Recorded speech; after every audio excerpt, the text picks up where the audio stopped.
اللہ الرحمن الرحیم نحمده ونصلی ونسلم علی رسولہ الکریم وعلی آلہ الطیبین واصحابہ الطاہرین اما بعد۔ حضرات گرامی، قتل ناحق جہاں اللہ تعالیٰ کی نافرمانی ہے، کیونکہ یہ اس کا بندہ ہے، اس کی مخلوق ہے، اللہ نے اسے پیدا کیا، اس کے ساتھ ساتھ جو مقتول ہے اس کے جو ورثاء ہیں، بہن بھائی ہیں، ماں باپ ہیں یا اولاد ہیں یا کوئی بھی، ان کے لیے بھی یہ اذیت اور تکلیف کا باعث ہے۔ گویا کہ قاتل کے لیے جو حق لینے والے ہوں گے قیامت کے دن، جن جن کے حقوق ہوں گے، ان میں اللہ کا حق بھی ہے۔ اللہ خود بھی پوچھے گا کہ میرا بندہ تھا، تم نے بلا وجہ اسے قتل کیوں کیا؟ اور پھر اس کے ورثاء، اس کے رشتہ دار، اس کے بہن بھائی، اس کے ماں باپ یا جو بھی اس کے ساتھ جڑے ہوئے رشتے ہیں، کئی رشتے ہوتے ہیں۔ کسی کا بیٹا فوت ہوا، قتل ہوا، تو ماں باپ، اس کے بہن بھائی، اس کے باقی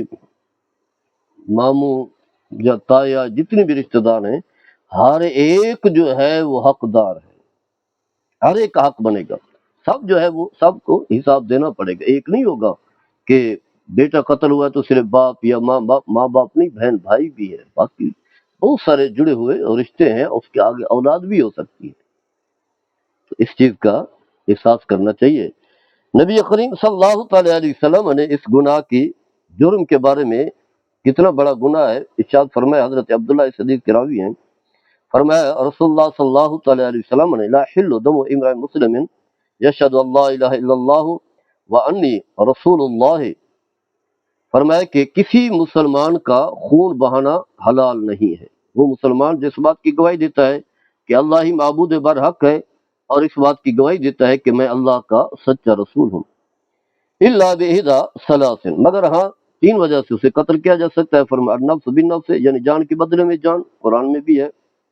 وكتبنا علیہم فیہا ان النفس بالنفس، جان کے بدلے میں جان ہے، وہ تو خیر اصول ہے، اللہ کا فرمان ہے۔ فرمایا کہ والثیب الزانی، یا اسی طرح شادی شدہ ہے لیکن زنا سے باز نہیں آتا، حلال بیوی موجود ہے لیکن پھر بھی زنا کا ارتکاب کرتا ہے،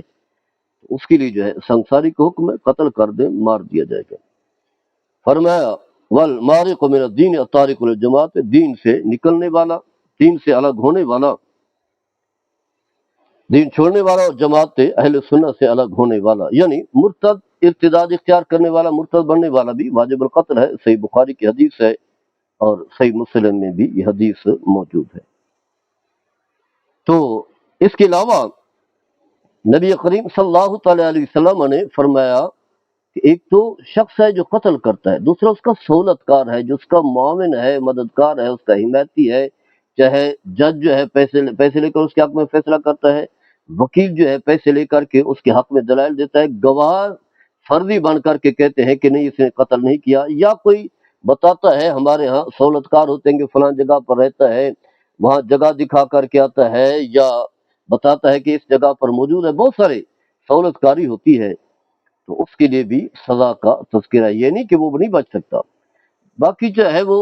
پاکستان کی عدالتوں میں جو ہے، یہ باقی عدالتوں میں چاہے بچ جائے، سہولت کار بچ جائے، لیکن آخرت میں جو ہے سہولت کار نہیں بچے گا۔ سنن ابن ماجہ کی حدیث ہے، راوی حضرت ابو ہریرہ رضی اللہ تعالی عنہ ہے، فرماتے ہیں کہ رسول اللہ صلی اللہ تعالی علیہ وسلم نے فرمایا من اعان علی قتل مؤمن ولو بشطر کلمۃ لقی اللہ عز وجل مکتوب بین عینیہ آیس من رحمت اللہ، جلد دوم ہے، صفحہ نمبر 874 ہے، باب التغلیظ فی قتل مسلم ظلما۔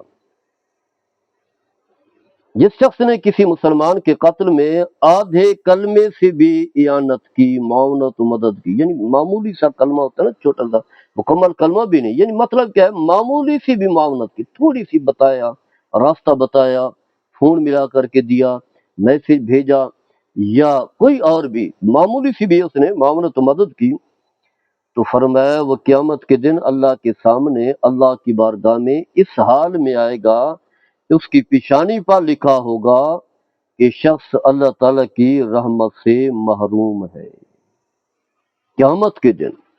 اللہ تعالیٰ کی رحمت سے محروم جو ہے قرار پائے گا۔ اسی طرح ایک اور الفاظ ہے، حضرت عبداللہ بن عمر اور رضی اللہ تعالیٰ عنہما اس حدیث کے راوی ہیں، فرماتے ہیں کہ نبی کریم صلی اللہ تعالیٰ علیہ وسلم نے فرمایا لو ان ثقلین اجتمعوا علی قتل مؤمن لا قبهم اللہ یوم القیامۃ علی وجوہہم فی النار وما من احد یشترک بشطر کلمۃ فی قتل مؤمن الا کتب بین عینیہ آیس من رحمت اللہ ان اللہ تعالی حرم الجنۃ علی القاتل والآمر۔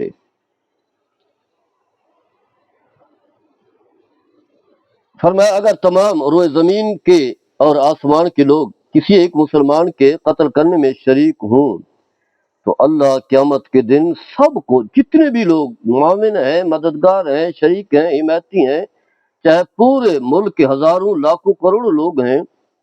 اللہ تعالیٰ قیامت کے دن سب کو اوندھے منہ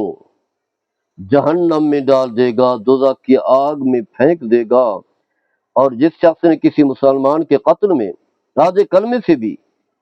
اعانت کی، معاونت و مدد کی،